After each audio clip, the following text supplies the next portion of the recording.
The Los Angeles Lakers defeated the Denver Nuggets 123 to 100. And I'm going to give LeBron some credit. I know some people will say that I'm a LeBron James hater due to some of the videos I've made on my channel, but I always try to be objective and give people credit when it's due. And LeBron, he had a great game tonight. Well, I should say tonight since a few hours have already passed, but he had a great game against the Nuggets. He did it all, and he was efficient on both ends of the court. Just he was great defensively, offensively, he was great. So you give him credit. Just he was able to get them the win, and I would say this game, if you're a Lakers fan, you have to be very happy. Everything that could go right did go right for the Lakers, and especially seeing Luka Doncic having his first great game as a Laker. He showed what he's always been capable of doing. Just he played like a legit superstar that he's always been. So if you're a Laker fan, you're very happy that he was able to finally get comfortable and just be himself in this game. That's very promising going forward for the Lake show. That now it seems like he's not going to hold back. He finally got a good game underneath his belt. That kind of helps him to get a little bit over what happened with the trade. I'm sure it still take him some time to adjust, but it gives him a lot of confidence going forward. He can still be himself ultimately. Now, one thing I did find interesting about this game was how JJ was good at actually managing both him and LeBron on the court.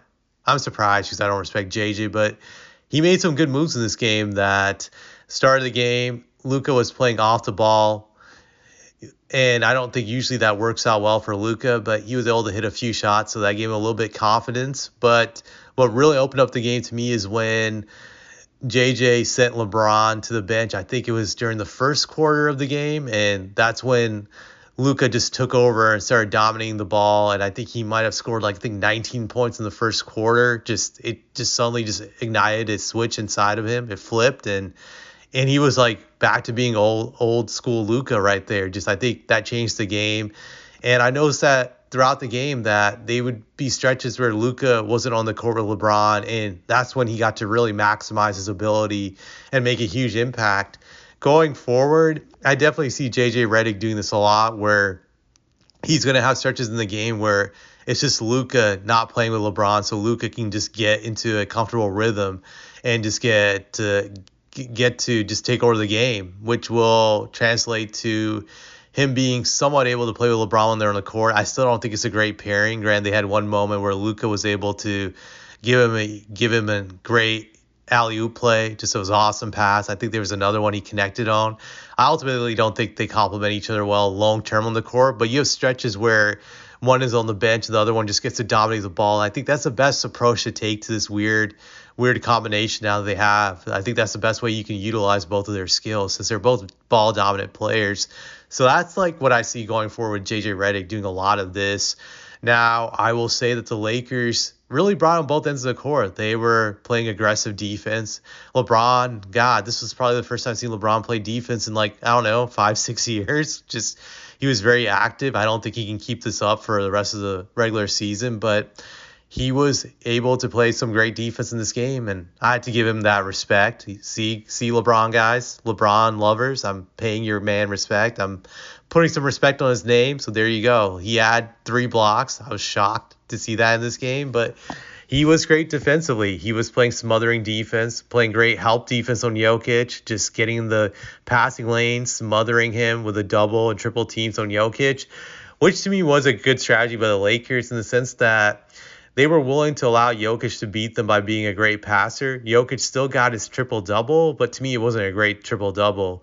Granted, he had 12 points, 13 rebounds, and 10 assists, but he only had 12 points and shot 2 of 7 from the field. The quick triple teams, the smothering of the doubles and triples, getting him in the right angles, it really took him out of the game from a scoring perspective. So that was a great strategy that worked out for them. It's not a strategy I think that's going to work out long-term in a 7-game series because Jokic is too smart.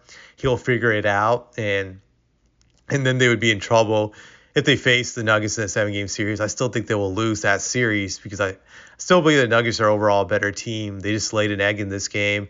They really didn't come ready to play, and the Lakers took advantage of it. I could see from the start of the game that they were just a step behind. The Lakers were hustling. They were diving for every loose ball.